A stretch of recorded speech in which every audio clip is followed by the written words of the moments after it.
నేను అద్భుతాలు రాత్రికి రాత్రి చేస్తానని చెప్పను. రోడ్లు రాత్రి వేయలేం, కానీ మీకోసం నిలబడతాం.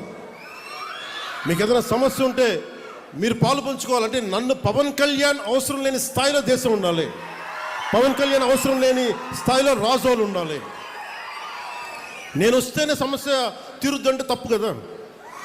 వ్యక్తి సెంట్రిక్, పర్సనల్ సెంట్రిక్ డెమోక్రసీ అయిపోయింది, dangerous. It should be citizen centric democracy. అక్కడున్న ఆడబిడ్డ ఆడపిల్ల నాకు పని అవ్వట్లేదంటే మీరు ధైర్యం వెళ్తే మీరు గొంతు తెరిస్తే పని అయిపోవాలి మీకు. అది కదా మీకు రాజ్యాంగం ఇచ్చింది. దానికోసం పవన్ కళ్యాణ్ కోసం వెయిట్ చేయకర్లా, ఇంకో అధికారి కోసం వెయిట్ చేయకర్లా, ఇంకో మంత్రి కోసం వెయిట్ చేయకర్లా. ఎప్పుడైతే ప్రజలు చాలా బలంగా ఉంటారో నాయకులకి భయం వేస్తుంది. You have to become an vote bank. చూడండి, గత ప్రభుత్వం మళ్ళీ ఏం మాట్లాడుతున్నారు, మేము భవిష్యత్తులో ఇవి చేస్తాం ఉన్నారు. మీకు 5 సంవత్సరాల సమయం ఇస్తేనే మీరు ఏం చేయలేకపోయారు. రాష్ట్రాన్ని ఇంత అస్తవ్యస్తంగా చేశారు. ఇంకొకసారి మీరు వస్తే ఏం జరుగుద్ది? అదే వద్దని చెప్పి మనం ప్రజలు పక్కన పెట్టారు. ఈ రోజుకి వాళ్ళు తీరుతేనే మార్చుకోవట్లేదు. చాలా తక్కువ సార్లు గత ప్రభుత్వం గురించి మాట్లాడతారు. వాళ్ళు ఈ రోజుకి వాళ్ళ బూతులు మారట్లేదు, వాళ్ళ బుద్ధులు మారట్లేదు. నేను ఇంకా మీరు సామాజిక మాధ్యమాల్లో తిడుతూనే ఉన్నారు. మళ్ళీ ఇంకొకసారి హెచ్చరిస్తున్నా. పిఠాపురంలో ఒకసారి చెప్పాను మీకు, మళ్ళీ మీరు కూర్చొని పాత పద్ధతిలో కనుక మళ్ళీ నాయకులు మళ్ళీ మీరు పిచ్చి ప్రలాపనలు చేస్తే పర్యవసానాలు చాలా తీవ్రంగా ఉంటాయి, గుర్తుపెట్టుకోండి.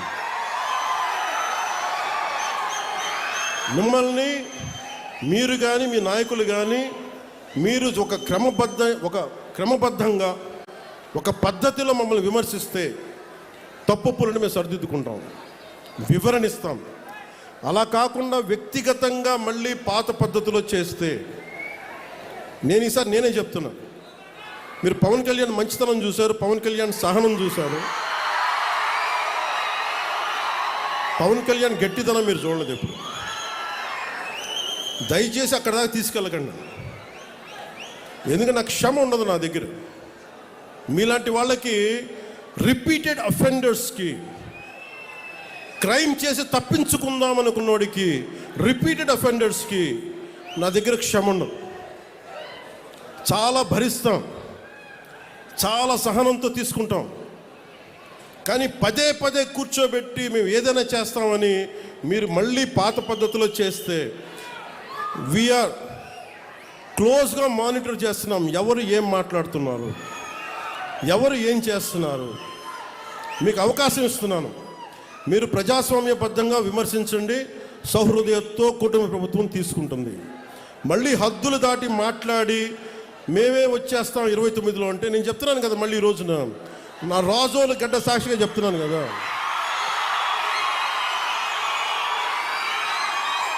నా రాజోలు గడ్డ సాక్షిగా చెప్తున్నా.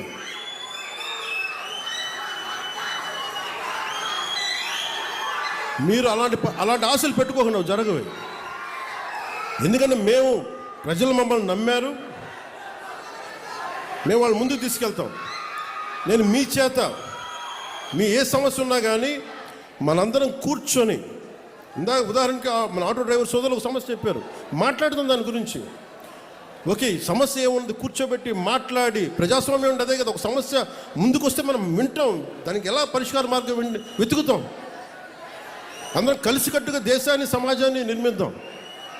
అంతేగాని క్రిమినల్ యాటిట్యూడ్ తోటి ఎవరు వచ్చినా కానీ, అది నా పార్టీ జనసేన పార్టీలో ఉన్నా కానీ, కూటమి పార్టీలో ఎవరున్నా కానీ, ప్రజాస్వామ్యాన్ని గౌరవించిన నాయకులు ఎవరైనా సరే, నా సొంత పార్టీలో మన సొంత పార్టీలో ఉన్నా సరే, జనసేనలో ఉన్నా సరే నేను ఉపేక్షించను. అలాంటి నాయకుల్ని, అలాంటి వ్యవహారం నడిపేవాళ్ళు నేను వదులుకోవడానికి సిద్ధంగా ఉన్నాను తప్ప నన్ను ప్రేమించే జనాన్ని వదులుకోవడానికి నేను సిద్ధంగా లేను. నేను ఇంత స్పష్టంగా నా మైండ్లో కానీ నా గుండెల్లో కానీ ఉన్నాయి. ఎందుకంటే ఈరోజు మీ పెద్దవాళ్ళు అయిపోయారు, 40 ఏళ్ళు 50 ఏళ్ళు వచ్చేసినాయి. కానీ వాళ్ళందరికీ భవిష్యత్తు ఏం కోరుకుంటారు? వాళ్ళ బిడ్డల భవిష్యత్తు కోరుకుంటారు.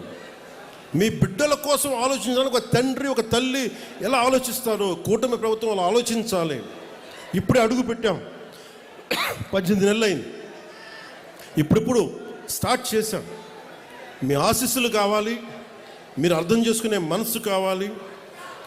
అందుకని నాకు మనస్ఫూర్తిగా రాజోల నుంచి ప్రతి ఒక్కరికి, ఆంధ్ర రాష్ట్రంలో ప్రతి ఒక్కరికి, మమ్మల్ని గెలిపించిన కుటుంబ ప్రభుత్వాన్ని గెలిపించిన ప్రతి ఒక్కరికి 2 చేతులు జోడిస్తూ మీ అందరికీ కృతజ్ఞతలు తెలియజేసుకుంటూ, పదవులు ఎలా ఉంటాయి ఏముంటాయి నాకు ఎప్పుడు తెలియదు, ఆలోచించాలి. డిప్యూటీ సీఎం అవుతాను కూడా ఆలోచించాలి, ఎమ్మెల్యేగా గెలుస్తాను కూడా ఆలోచించాలి. నా కోరిక ఒకటే, కష్టంలో ఉన్నవాడికి సాయం చేయాలి అన్నదే ఒకటే. అదే నన్ను ఇక్కడ దాకా పట్టుకొచ్చింది. మీరు నన్ను మనస్ఫూర్తిగా నమ్మండి. ఇందాక చెప్పినట్టుగా ఒక ఇంటికి పెద్ద కొడుకు ఎలా ఉంటుందో ఈ ప్రభుత్వాన్ని ఒక పెద్ద కొడుకుగా భావించి మీరు నమ్మండి. మీరు దీనికి ఒక 15 సంవత్సరాల సమయం కావాలి మాకు. అందుకని ఈ రోజున 100 కోట్లు ఇవ్వగలుగుతున్నాం అంటే 2014 నుంచి 19 వరకు, 2019 నుంచి 24 వరకు కనీసం ఎన్ని కోట్లు వచ్చినాయి మీరు చెప్పండి ఒకసారి మన కోనసీమకి. దీన్ని బట్టి మీరు అర్థం చేసుకుని ఎంత కమిటెడ్గా పనిచేస్తున్నామని. ఒకవైపు ఉపాధి మనకి హామీ, మనకి ఏవైతే హామీలు చెప్పామో సూపర్ 6 అవి అమలు పరుస్తూ, రోడ్లు వేస్తూ, ఇన్ఫ్రాస్ట్రక్చర్ డెవలప్ చేస్తూ, చాలా ఒకవైపు వాళ్ళ దోపిడీని ఏం చేశారని బయటకు తీసుకొస్తూ చాలా ఇబ్బంది పడతా ఉన్నాం.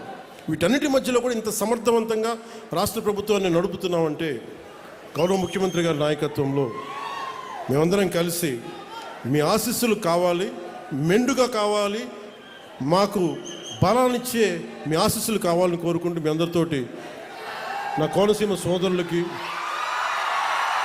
సోదరిమణులకి, ఆడపడుచులకి, అక్క చెల్లెళ్ళకి, కార్మిక సంఘాల నాయకులకి, ప్రతి ఒక్కరికి పేరు పేరున ధన్యవాదాలు తెలుపుకుంటున్నాను.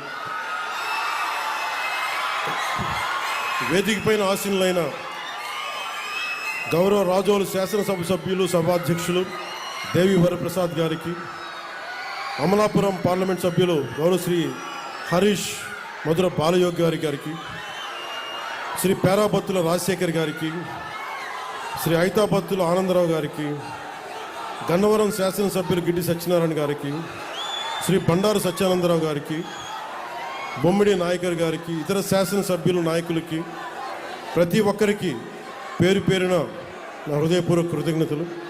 ఈ కార్యక్రమాన్ని సమర్థవంతంగా పల్లె పండుగ 2.0 సమర్థవంతంగా ముందుకు తీసుకెళ్తున్న పంచాయతీరాజ్ ముఖ్య కార్యదర్శి, గ్రామీణాభివృద్ధి, గ్రామీణ నీటి సరఫరా, పారిశుద్ధ్యం ప్రిన్సిపల్ సెక్రటరీ శ్రీ శశిభూషణ్ కుమార్ గారికి, commissioner Panchayati Raj and rural development M Krishna Teja గారికి, డిస్ట్రిక్ట్ కలెక్టర్ గారు మహేష్ కుమార్ గారికి, ప్రతి ఒక్కరికి నా ధన్యవాదాలు తెలుపుకుంటూ మరోమారు మళ్ళీ ఇంకో 14 రోజులతో మళ్ళీ కలుసుకుందామని తెలియజేసుకుంటూ సెలవు తీసుకున్నాను.